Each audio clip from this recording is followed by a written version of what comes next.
In the time after King Arthur, summer love, in which love conquers all of our characters, for life is good and peaceful, and the summer never seems to end.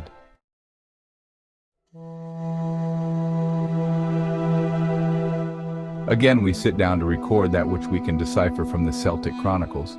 But what are these chronicles? Where did I come by them?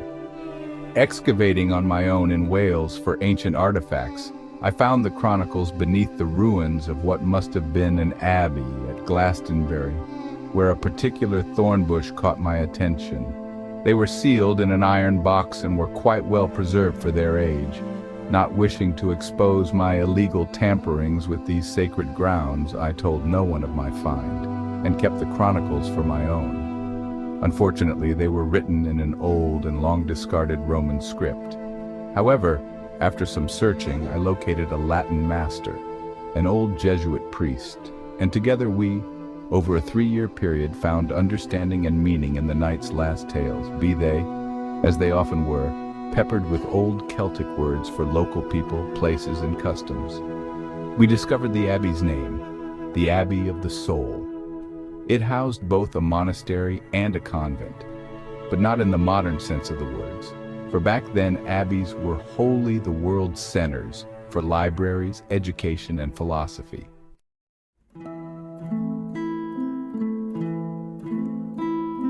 So, I write the tales of the last night's Almanac as if I were the king's scribe himself, since indeed, he was the writer, although dictated to, and even partially the author, as he often added his own reflections and descriptions to flesh out the storyline. But the scribe's hand grows shaky during Percival's reign, and the translation went slow. Indeed, many pages have defied translation altogether, and so the chronicles are both a pain and a joy of tears and sunshine, but at least they are mine. And now they are yours as well. The King's Scribe, Austin.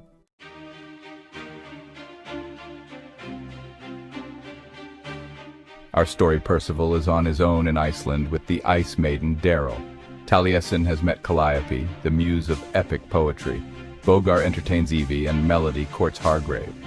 Troubadours sing new songs of Ern and Maud's love, while that of Ghislaine and Alexis is already well known in legend.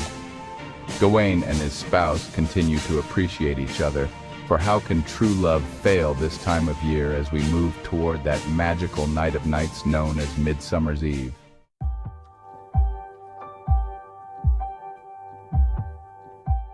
Ice and fire, ice and fire. The scene unfolds with Percival and Darrell, the Ice Maiden, fleeing from an erupting volcano in southern Iceland. Yet for a moment they find solace in each other's arms, an embrace so intense it could melt rocks. The ashes and sparks are heavy now. Yes, and as we reach the shore, we throw ourselves into the sea to quench our smoking clothes and our passion.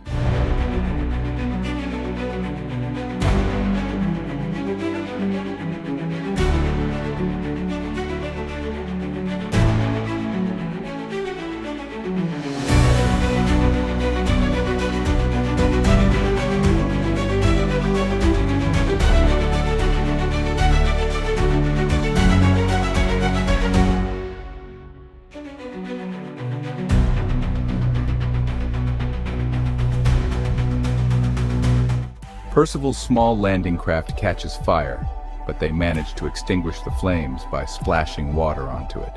The volcanic heat drives our sails and our bodies as we round Iceland's tip to the north, finding safety and deeper into each other's love hold. Bereft of their tattered clothes, but not of hope and happiness, they drift in the sunny seas not far from shore, embracing as one. Just a lad and a maiden in love now. Nothing else in the world is important anymore. Including this story, which is why we lack the complete scribe's record of their lovemaking. Now Percival, it turns out, is the King of Britain, but he forgets to mention this to me. And Darrell, as it happens, is the Queen of Iceland, but she forgets to tell me as well. For fear that it may place a bias on the other's love.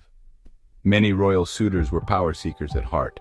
Each of us is quiet now on the beach bar, alone with our thoughts. I look at Percival and see only a penniless lad. I look at Darrell and see but a poor peasant girl. Unfortunately, even then, royal romances were more political than meaningful, since sovereigns must always put the needs of the kingdom, or queendom, ahead of their personal desires. But tonight belongs only to us, not to the world. Sleep finally comes and takes each into the other's dreams, as if they'd always belonged there.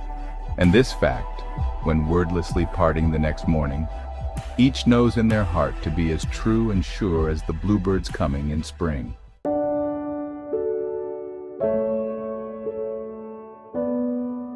Lovebird, spring comes late to Iceland, and with it come the bluebirds. Some of the birds land at Percival's feet, having not yet learned that man is to be feared. These bluebirds are truly the reflection of all that surrounds us, for they wear the color of the sky on their backs and that of the earth on their breasts.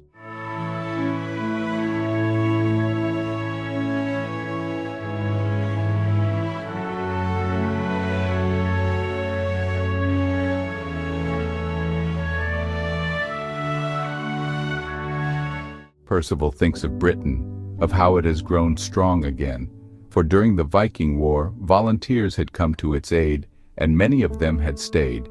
Even Saxons who, under the continuing wise policy begun by King Arthur, were given lands should they stay and farm it for a year. To the east, the Danes and the Jutes had begun to settle their differences under Ern's direction, and were at long last on their way to becoming one nation with Thule.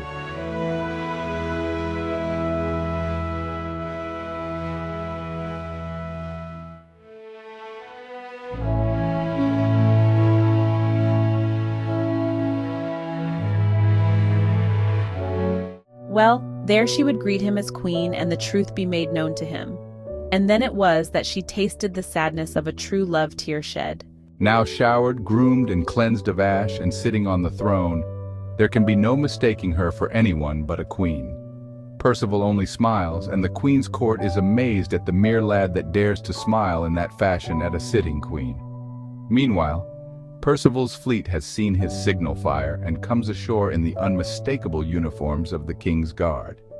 Taken aback at first, she then returns his smile, but both know that things have only become much more complicated than ever.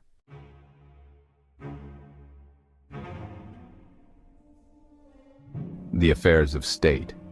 Now the affairs of state and council come to occupy the time of two who would rather be but a poor boy and a peasant girl in love, and alone in a sweet-scented wood. Diplomats arise right and left, while banquets sprout as protocol dictates.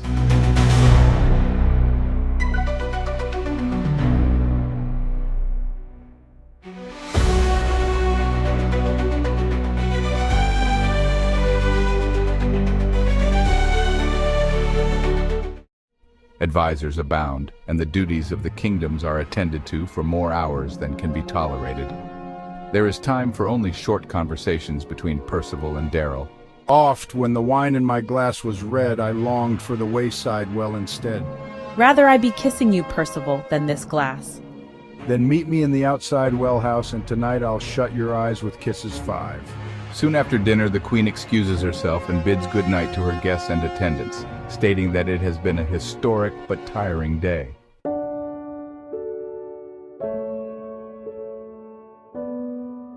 The wellspring of love and desire.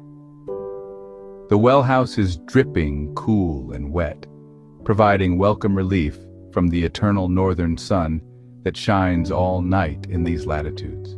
How I do miss the night and the stars. There is a rustling in the grass outside, and he knows she is near. The weariness of the day vanishes from his body, and his heart flutters like that of a schoolboy. Life is sparkling now, and there's a feeling that all things are possible. Indeed, there is no better feeling than to hold another human close who loves you in return. She arrives graceful and slim behind a gown that alternately clings and floats, suggesting with its movements a phantasm of the evening. The kisses do not stop, and she gives as well as she receives. She does, in fact, often take the initiative, for she is, after all, a queen. Words need not be spoken, for there is no doubt that they must, somehow, be together always.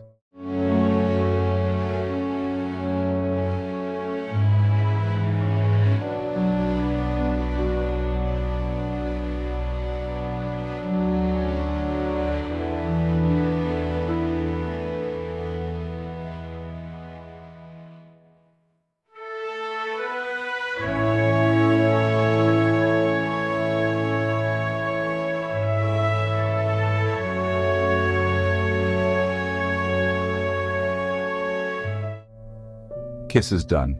She lays her head on his shoulder as their bodies touch from head to toe, her breasts ringing against his heart like a bell. Such sensuousness in this world of senses can only add to the beauty of love, for when love is right, you know it by instinct. Now we again leave the lovers alone, for well do we know that such things do so often happen during the fortnight that surrounds Midsummer's Eve.